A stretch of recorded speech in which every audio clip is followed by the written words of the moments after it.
Ako ang Kuya E.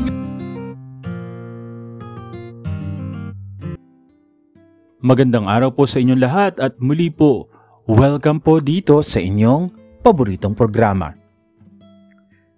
Dear Kuya E, isang mapagpalang araw po sa inyo at tawagin mo na lang ako sa pangalang Mecho. Mula sa isang bayan sa Iloilo at dating isang OFW mula sa bansang Brunei bilang cleaner sa isang hospital tulad ng iba mong sender, isa po. Akong lalaki na may pusong babae. Sa hospital na pinagjujutihan ko ay may nakaklose ako na Pinoy. Attracted ako sa kanya. Tawagin na lang natin siya sa pangalang Paulo na taga Misamis Oriental. Naging close kami even our family and dreams at mga pangarap sa buhay at abot.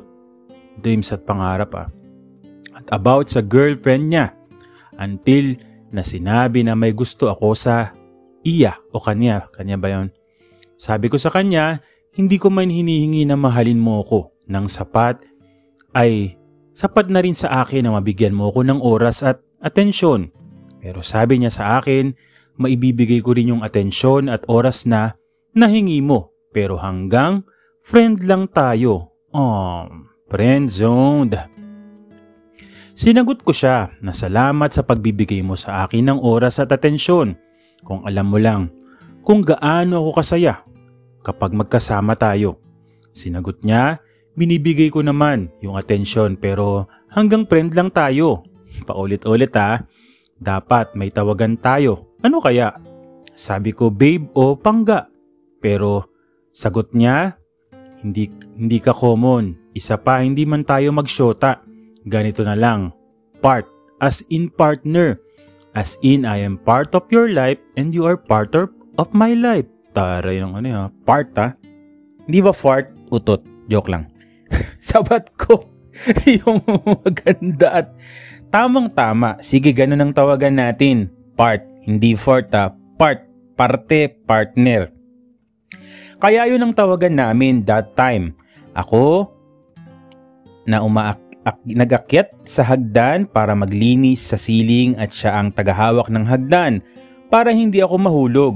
Sabi niya, magsabi ka lang part kung pagod ka na at ako naman ang aakyat dahil ayaw kong mapagod ang best friend ko. Toray. Pagbaba ko sa hagdan, nilambing ko siya at sinabihan, sige, pahag nga sa part ko para pangtanggal ng pagod.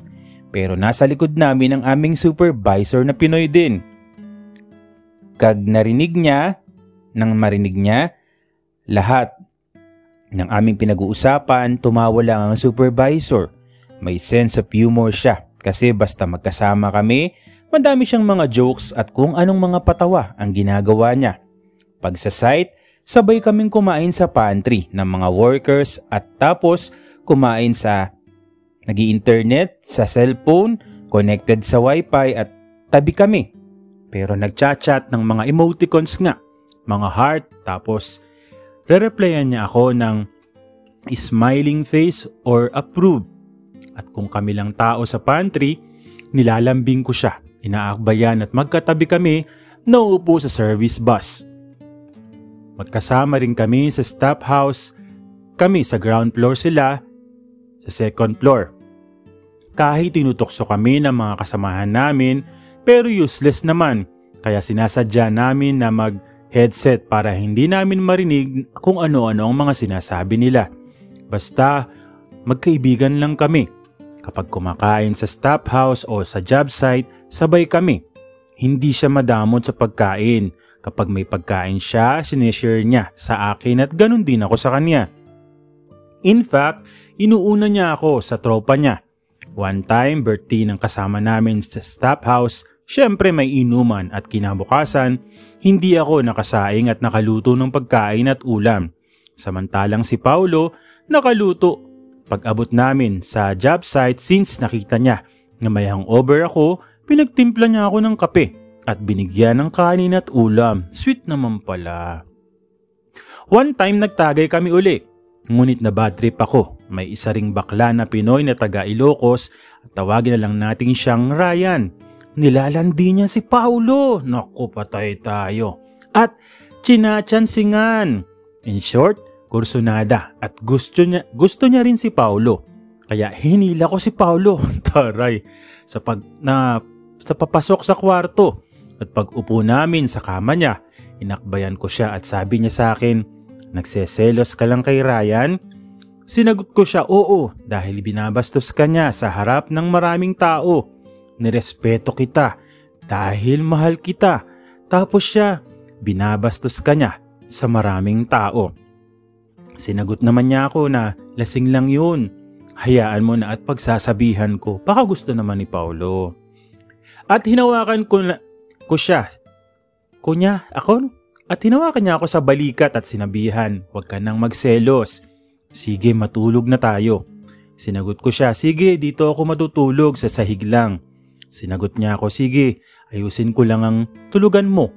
Kaya inayos niya at inihanda ang tulugan ko sa sahig. Winalisan niya ang sahig at nilatag niya ang foam, unan at kumot sa sahig. Happy ako sa pinakita niya na pag-care sa akin, dapat tabi. Charot.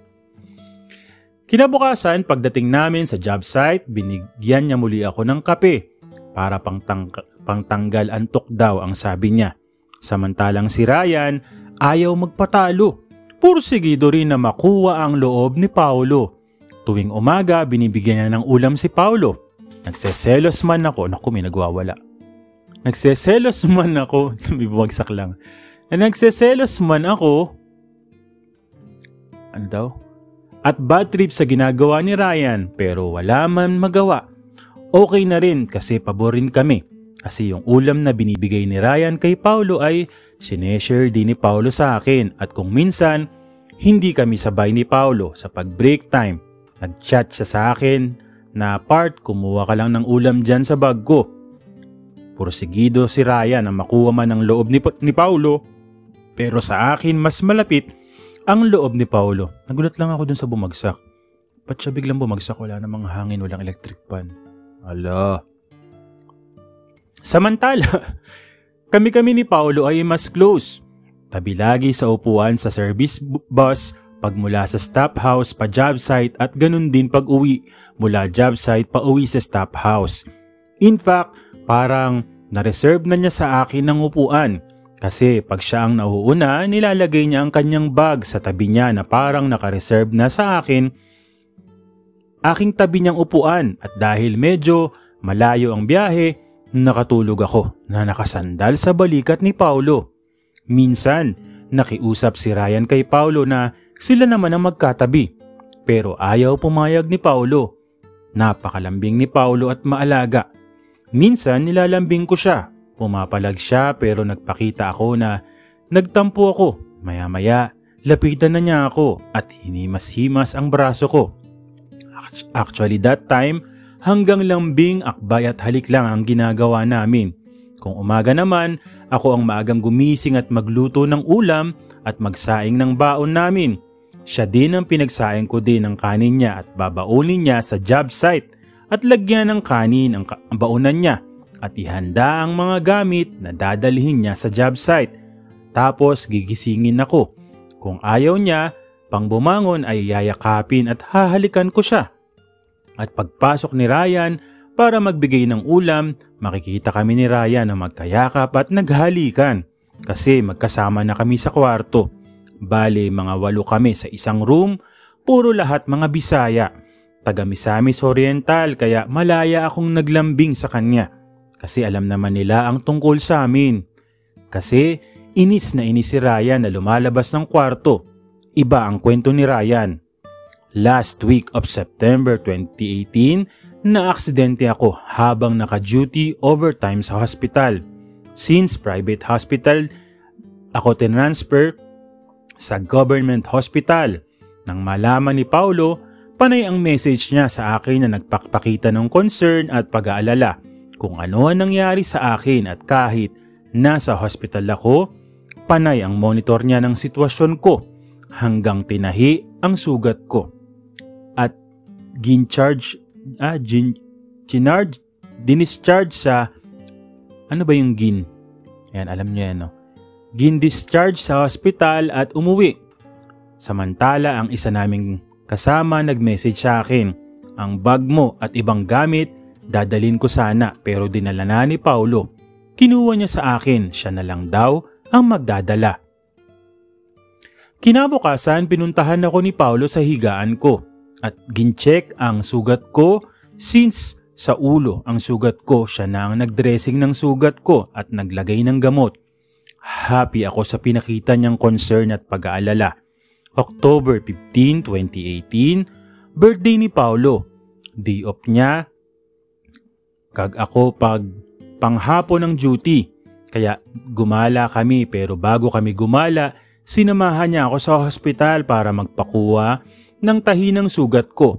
At tapos gumala kami sa mall at nag-breakfast sa isang kilalang fast food na meron dito sa Pilipinas. Siya ang nagbayad ng breakfast namin at nagpa-take out pa siya ng 2 order, isa para sa kanyang pananghalian at isa para na lang baunin ko sa job site. Pagkatapos naming mag-breakfast ng pang-grocery, nag-grocery kami para handa ng birthday niya, okay? At para sa mga ulam namin, pasensya na hindi kasi ako nakakaintindi ng Bisaya. Samantala, habang nag-grocery kami, sinabihan niya ako na, "Part, kumuha ka lang ng kahit anong chichirya o pagkain na gusto mo." Kaya nagkuha man ako ng ilang chichirya, kag siya man nagbayad at habang naglalakad kami. Dahil mainit, pinapahiran ko ang pawis niya. Taray. At kinagabihan, syempre may handa siya at may inuman. Dahil birthday niya, samantala si Ryan hindi nagpatalo para makuha rin ang loob ni Paulo.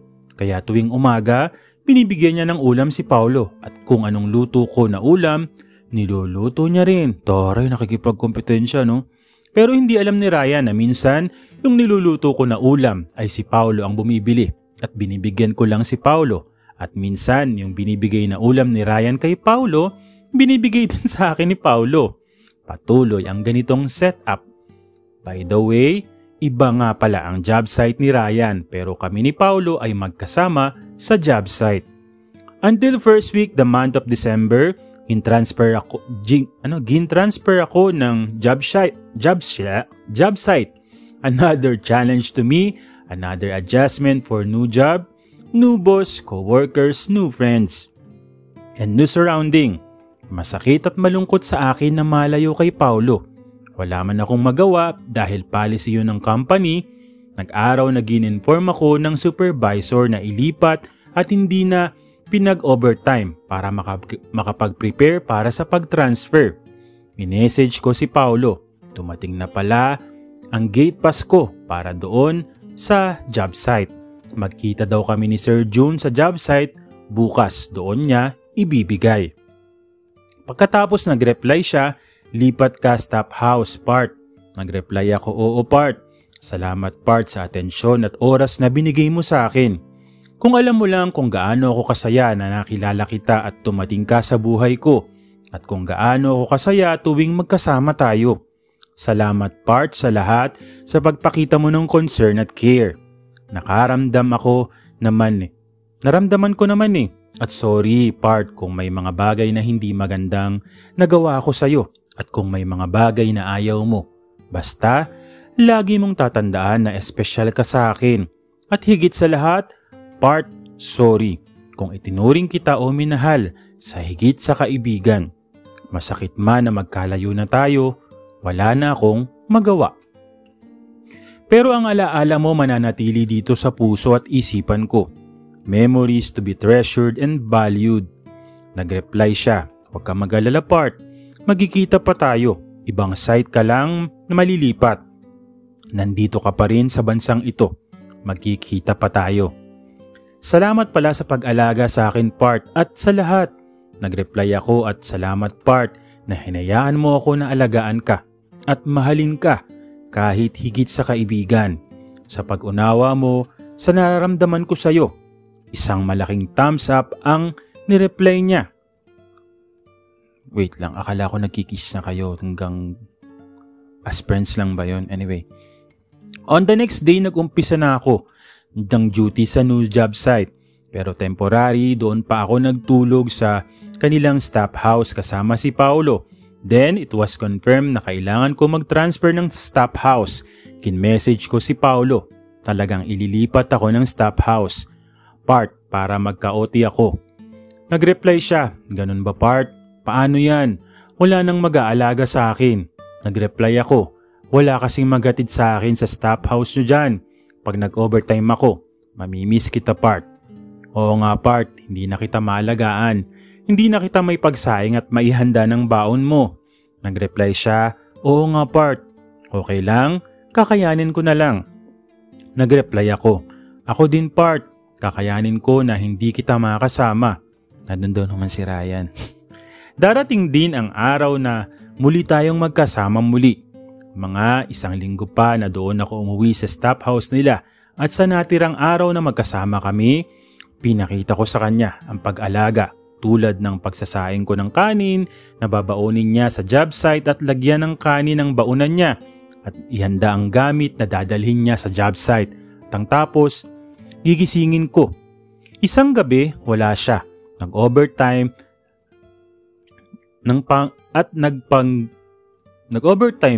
Nagpang-grocery siya at nabili ng ulam, isda at manok. Pagdating ko ng gabing yon, sinabihan niya ako, Part, may binili ako na ulam. Iluto ko sana, pero sabi ni Ryan, saka na lang dahil magluluto siya ng ibang ulam. Pero iluto mo para may ulam ka. Bigyan mo na lang ako.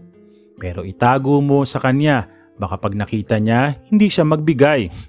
Tapos yung mga isda doon sa freezer, iluto mo para may ulam ka rin. Umupo ako sa tabi niya at inakbayan siya at sinabihan, salamat Part, uli sa lahat. Sana pagdating ng araw at kahit magkalayo man tayo, maibigay mo pa rin ang atensyon at oras na ibinigay mo sa akin. Sinagot niya ako, oo naman, walang magbabago. Sinagot ko siya, baka pag wala na ako dito, sagari ni Ryan ang ginagawa niya sa'yo. Baka yung pagsaing ko sa'yo at paghanda ng baon mo, siya ang gagawa. Tapos, baliwala mo na ako. Sa kanya mo na ibuhos ang atensyon mo na para sa akin. Sinagot niya ako, ano ka ba? Kung ano-ano ang iniisip mo. Hindi mangyayari yon. Ako lang at ikaw ang gagawa nyon. Ayokong ipagawa yun sa kanya. Tagabigay lang siya ng ulam at kung sakali na malipat man ako doon sana, gagawin mo rin uli. Sinagot ko siya, syempre naman, gagawin ko pa rin yun para sa'yo. Bakit ganun Part? Lahat ng tao na nagpapasaya sa akin nawawala. Noon si Jay yung dating lalaki na minahal ko rin. Tapos ngayon, ikaw naman. Wala ba akong karapatan na maging masaya? Sinagot niya ako. Hindi naman ako mawawala sa'yo. Malilipat ka lang ng job site at staff house pero magkikita pa rin tayo. Lilipat din ako doon. After 1 week, nag-transfer na ako ng staff house. Malapit sa job site. After mga 3 months, nagkasama muli kami. Kasi nalang. Diyos ko. Ay, ikaw Mecho ang haba-haba ng ano mo. Tapos magkakasama rin naman pala kayo after 3 months. Patungan kita eh. After mga 3 months, nagkasama muli kami kasi nalipat din siya ng job site at staff house sa job site at staff house ko. At muli, kung ano ang set up namin sa dating staff house, ganun pa rin. Mas lalo pa kaming nagkalapit dahil magkasama kami sa staff house at room. Hindi lang sa food kami magka-share, parang mag-asawa na kami. Kasi minsan siya ang nagluluto ng pagkain. Kung minsan kapag siya ang nauna o kung ako naman, ako ang nagluluto. At kung minsan ang kasama, nagtutulungan kami sa pagluto. At sa umaga, nilalagyan ng kanin ang baunan niya at ihahanda ang mga gamit na dadalhin niya sa job site. Tapos gigisingin ko. Handa ang tuwalya, brief niya at ako din na naglalaban ng mga damit namin. Uniform namin at kahit mga brief niya. Taray ah. Habang siya ay nagluluto, minsan. Katapos niya makausap ang girlfriend niya sa cellphone, naglambing ako sa kanya at nakita ko sa boxer short niya, nag-standing ovation ng popsicle niya. Hinawakan ko at sinabi niya na lantakan ko raw. Ewan ko ba, naging sunod-sunuran ako sa kanya at sinabihan niya ako na pumasok kami sa CR. At doon, kuuna ngang nalantakan ng kanyang paps. At nasundan pa yon ng ilang beses. At doon din sa bagong site at bagong stop house, doon higit pa sa yakap at halikan ang nagawa namin. Halikan na, may girlfriend siya, so hindi siya straight, no? Tulad kung kami lang ang tao sa house, niromansa at nalantakan ang paps niya. Kung walang tao sa paligid namin, nilalaro ko ang paps niya dahil laging naka-boxer at kinakapa ko. Minsan, pinapasok ang kamay ko sa loob ng brief niya at minsan habang nagtoothbrush siya sa banyo, iyayakap ko, nakatalikod sa akin at hinimas ang dibdib at pababa ang kamay ko sa paps niya at nilaro-laro yun. Naging routine na namin, basta kami lang ang tao sa stop house at walang tao sa paligid namin. November 2019 nang umuwi ako ng Pilipinas at hindi na nakabalik. Pero may communication pa kami hanggang nagkaroon siya ng mga girlfriend at naging friend ko rin yung mga girlfriend niya. Kahit ilang beses siyang magpalit ng girlfriend hanggang sa madalang lang kaming mag-chat dahil baka mabasa ng girlfriend niya ang mga chat namin. September 2022, umuwi na rin siya dito sa Pilipinas at last May 2023, ikinasal siya. Ganun pa rin, minsan nagchat-chat kami sa bago niyang Facebook account. Friend din kami sa FB ng asawa niya at kapatid. Pero namimiss ko pa rin ang mga time na magkasama kami. Yung sabay kaming kumain at paglalambing ko sa kanya. Na-prove ko yung kanyang loyalty bilang kaibigan, nagpakita ng care at concern sa akin. Kahit pa alam niya nga na more than friend ang feeling ko sa kanya, inuunawa niya ako at tinanggap ako bilang friend. At higit sa lahat, hindi siya nag-take advantage sa akin at ayaw niyang binibilyan ko siya o binibigyan ng kung ano na galing sa sahod ko. Nagagalit siya pag ginagawa ko yon. Sabi niya sa akin, "Part, huwag ka nang magbigay sa akin ng galing sa gastos mo. Last na to at ayokong gumagastos ka pa. Maliit lang yung sahod mo. Kulang lang yan sa panggastos mo. Huwag ka nang magbigay, Part. Hindi ko natatanggapin." Yan lagi ang sabi niya. Oo noon. Saang umpisa siya na nag-abroad, humihingi sa akin. Sang nag-umpisa. Hindi ko maintindihan. Oo noon, sang nag-umpisa siya sa abroad, humihingi sa akin lagi ng pagkain, ulam at kape. At pinagbigyan ko naman. Pero sang siya naman, nakaangat na ako naman ang binigyan niya. Kahit minsan, hindi niya ako pinagdamutan. Pinag-share niya man sa akin. Kakaiba siya na kaibigan na mahirap hanapin. Sa kasalukuyan, andito lang ako sa Laguna. Nagtatrabaho bilang office staff at si Paulo nandoon sa probinsya nila sa Misamis Oriental at buntis na ang asawa niya. Minsan, nagchat-chat kami ng asawa niya at iniimbita ako na maging ninong at pinapabakasyon doon sa kanila. Hanggang dito na lamang at maraming salamat sa pagbasa mo sa aking sulat. More power at God bless, Mecho. Okay, Mecho, pasensya na kasi hindi ako nakakaintindi ng Bisaya. So, yung pagbasa ko, hindi ko naintindihan yung ibang words. Pero binasa ko na lang din. Anyways, medyo na, parang naguluhan lang ako kasi, ba nagkikiss kayo, nakikipag-kiss din siya sa'yo. So, kung more than friends nga yung relasyon nyo, pero ano ba yun, hindi lang niya ba maamin na meron din something sa kanya? Kasi 'di ba, sabi mo nakikipag-kiss din siya sa iyo. Kasi kung parang wala lang din naman sa kanya, bakit siya makikipag-kiss, 'di ba? Yun lang. Ilan lang naman. Tapos yun, ginagawa nyo na rin lahat, parang magjowa kayo, pero ikaw lang yung nagmamahal sa kanya, pero nagkikiss kayo. Yun. Medyo naguluhan lang talaga ako doon. Pero anyways, maraming salamat sa iyo, Mecho, no? Nakakatuwa din na makahanap ka ng isang kaibigan, kasamahan na sabi mo nga more than friends, no? Pero yun lang, medyo nakakalito lang nga talaga. Anyways, ang kulit ko. Pero maraming salamat sa iyo, Mecho, no? Baka may mga susunod ka pang mga letter katulad nung sabi mo yung una mo, so baka yun ang maikwento mo, pwede mo siyang maikwento. Anyways, Maraming salamat po sa patuloy na sumusubaybay, sumusuporta dito po sa inyong paboritong programa. Maraming salamat sa iyo, Mecho, at marami pong salamat sa inyong lahat.